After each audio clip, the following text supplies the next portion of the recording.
તો રાધાજીનું પ્રાગટ્ય રાવલમાં આજ જય જયકાર. તો બધા વધાયો ને ઢાઢી આવ્યા. એ કે કેટલા વખત તમન્ના હતી કે આપણે ત્યાં જેમ પેલા ચારણ આવતા ને એમાં ઢાઢી આવે અને વંશાવલી ના એટલા વખાણ કરે. આહા, તમારા દાદા તો દાનવીર, તમારા નાના તો આવા, અને આટલું બધું દે ને રાજી થઈને જાય. હવે રાધાજી પધાર્યો, આંખો ન ખોલી. આ બધી વાતો રોહિણીજી કોને કરે છે? અષ્ટપટરાણી ને. અને દરવાજામાં ઉભા ઉભા કોણ સાંભળે છે? સમજાય છે બધાને? આ કેવી રીતે જગન્નાથ પ્રભુનું પુષ્ટિ માર્ગીય પ્રાગટ્ય. આજે નહીં થાય પ્રાગટ્ય, કાલે દર્શન કરશો ત્યારે જ થશે. એટલે તમે મને ગોતતા ગોતતા આવશો. આ તો હસવાની વાત છે. આંખો ન ખોલે. વૈદને બોલાવ્યા, જ્યોતિષને બોલાવ્યા, પેલા ઘરડા વ્રજવાસીને, બધાએ કીધું કે આપણા બસની વાત નહીં. ત્યારે નારદજી આવ્યા તો વૃષભાનજી રડવા માંડ્યા. કેટલા વર્ષોના કરોડો જન્મના પુણ્ય હશે તો ભગવાને મને આ ચિઠ્ઠી મોકલાવી કે લે, તારા એટલા પુણ્ય છે કે તને દીકરી આપી. નસીબ હોય એના ઘરે દીકરી આવે, બાકી ના બોલાય. પણ નારદજી આંખો નથી ખોલતી. નારદજી અંદર ગયા. બેટ્યા, આપ કોણ છો મને ખબર છે. કેમ આવું? તો કે જ્યાં સુધી શ્યામ સુંદર ના પધારે ત્યાં સુધી આંખો પેલા દર્શન કોના કરું? નારદજી બહાર આવીને કીધું, ચિંતા કરો માં 500% આંખો ખોલશે, પણ એનો સમય આવવા દો.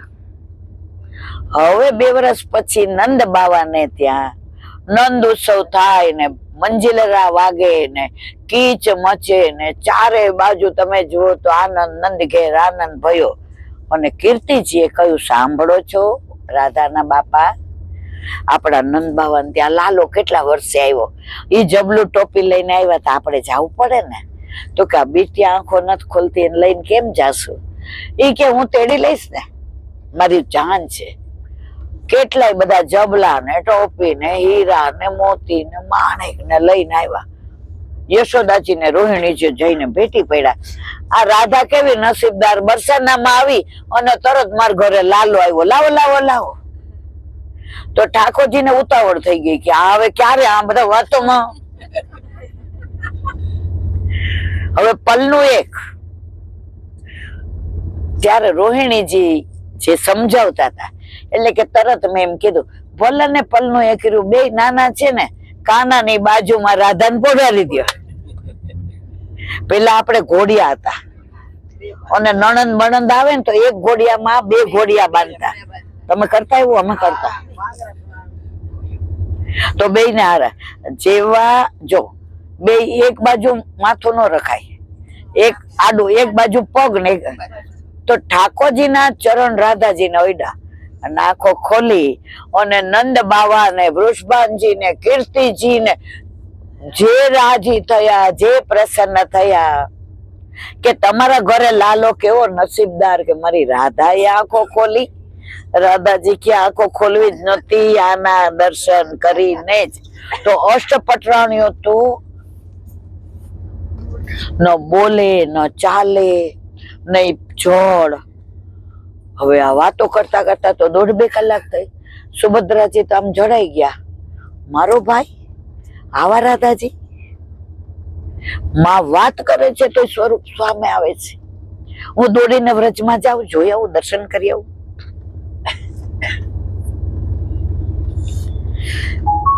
ત્યારે સુભદ્રાજી અંદર આવીને કહ્યું, રથના તબડપ તબડપ ઘોડાનો અવાજ સંભળાય. બધા આમ ઉભા થયા, બેસી ગયા. દ્વારકાધીશ પધાર્યા. છેલ્લે 12 થી 8 નીકળી ગયા. ઠાકોરજી કે માં આજે અહીંયા મોગરાની સુગંધ બહુ આવે છે. બધા એક સરખું સુગંધી. સુભદ્રાજી કે ભાભીએ મને આપ્યું હતું કે લે બેના તારે લે. પ્રભુ કે મને બધી ખબર છે. હવે રોહિણીજીને એમ થયું કે હવે આ વાત તો મેં કરી દીધી. ત્યારે સુભદ્રાજીએ બાજી સંભાળી લીધી. ભાઈ, તમને એવું થાય છે ને ભાભી કેમ રોજે આવે છે આઠે? એ કે હા. એ કે માં એટલી સરસ રસોઈની વાતો કરે, એટલી સરસ આપની બધી વાતો કરે કે લાલાના વાળ એવા વાંકોડિયા, એને નવડાવીએ તો મારી વાતો કરતા હતા વ્રજ. અરે વ્રજની નોય. હા તો બરાબર. સુભદ્રાજી વિચાર કરે કે રાધાજીનું તો મેં નામ નથી લીધું, વ્રજનું કહું છું તોય ભાઈ આપ તો રાધાજીની વાત માં આ લોકોને કહેવાનું રોજ રોજ ના આવે. ઠાકોરજીને ડર લાગ્યો, ક્યાંક મારી રાધાની વાત તો નહીં કરે ને. અને પ્રભુ પાછા રાતના સત્યભામાના શયનમાં પધાર્યા. ત્યારે સત્યભામાને પૂછ્યું, હમણાં મા પાસે બહુ ગમે છે? સત્યભામા કે તમે આખો દી અમારી પાસે રહેતા હો ને તો અમે મા પાસે ના જઈએ. સમજાયું બધાને? ઠાકોરજી અતિ પ્રસન્ન થયા. સુભદ્રાજીએ રોહિણીજીને આ ભાઈને એ કે તું ઊભી છો ને, મન તારા પર વિશ્વાસ છે. તારી આઠેય ભાભી શ્વાસ નથી લેતી, બસ મારી સામું જોઈને મારા લાલાની વાતો, ગુણાનુવાદ, એની લીલા, એનો યમનો કિનારો, એનું દૂધ ઉબટનું, એનું વાળું કરવું, એનું વ્રજમાં ગાયો ચરાવવા જવું, એનું તાલવન, મધુવન, બૌલાવન, કુમુદવન, વૃંદાવન, બચવન, ભાંડીરવન, બિહારીવન, કોકિલાવન, ભદ્રવન, બેલવન, માટવન, કામવન, ભોજન થાળી, ચરણ પાળી, 56 કટોરા. હા. સુભદ્રાજી કે માં,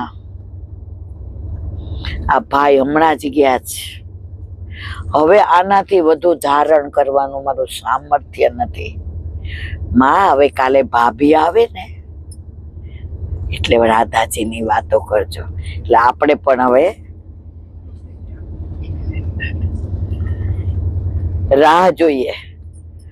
જો હજી 8 એપિસોડ સુધી ઠાકોરજીની જ રાધાની જ વાતો હાલશે. બાકી મારા કરોડો જન્મ જાય ને તોય આપણે આ સત્સંગ કરી શકીએ ને. અદ્ભુત લીલાઓ. વેણીમાં એક ફૂલ, એ ફૂલને પ્રભુ કેવો પ્રેમ કરે, એની સુગંધ, એની પાંદડી, એનું ગોઠવણી. હું તમને વાત કરું ને મારા વાલા,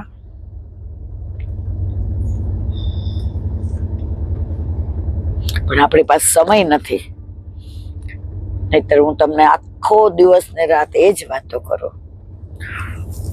ત્યારે સુભદ્રાજી ને રોહિણીજીએ કહ્યું, તને ભાઈ બહુ વાલો છે, તું વિહાર કરવા જાય ને તને કઈ પૂછે, માં તમે વિશ્વાસ રાખો, દ્વારકાધીશ ને જો રાધાજીની વાત કરું તો દ્વારકાધીશ ભૂતલ પર ના બિરાજે. તમે મારા ઉપર વિશ્વાસ રાખો, હું ક્યારેય મારા ભાઈને રાધાની કે ગોકુળની કે વ્રજવાસીઓની કે સખાઓની કે સખીઓની, ગાયોની કે બછરાની દાન લીલા કોઈ વાતમાં હું નહીં કરું. હું તમને વચન આપું છું. અને સુભદ્રાજીની આંખમાંથી અશ્રુની ધારા જાય. માં તમે દુનિયામાં, વિશ્વમાં, ત્રિલોકમાં, બ્રહ્માંડમાં એક જ એવા રોહિણીમાં છો જેણે લાલાની બધી જ લીલાઓ વ્રજમાં, ગોકુળમાં જોઈ છે, માની છે, ગોદમાં રાખ્યા છે, સ્નાન કરાવ્યા છે, ચોટી કરી છે, હરોગ આવ્યું છે, વાલ કર્યું છે, પૂચકાર્યા છે, લોરી ગાય છે. માં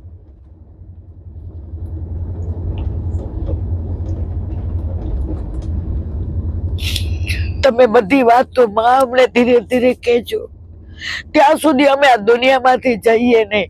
અમારે બધી જ વાતો તમારા મુખથી દ્વારકાધીશની નથી સાંભળવી, અમારે માં તમારા લાલાની અને તમારી રાધાની વાતો સાંભળવી છે.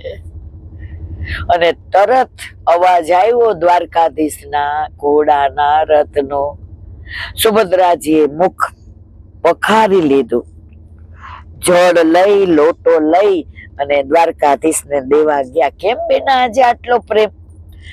ભાઈ આજે આપનું મુખારવિંદ મને એવું લાગ્યું બહુ થાકેલું છે. ત્યારે રોહિણીજી પણ સ્વસ્થ થઈ ગયા અને ઠાકોરજીએ જળ લઈને બેનને વાલ કરીને આલિંગન કર્યું કે દુનિયામાં મારી બેન જેવો પ્રેમ કોઈની બેનનો નહીં. દુનિયામાં સૌથી નિસ્વાર્થ પ્રેમ, કોઈ પણ અપેક્ષા વગરનો પ્રેમ ભાઈ બહેનનો છે. એવી મારી બેન.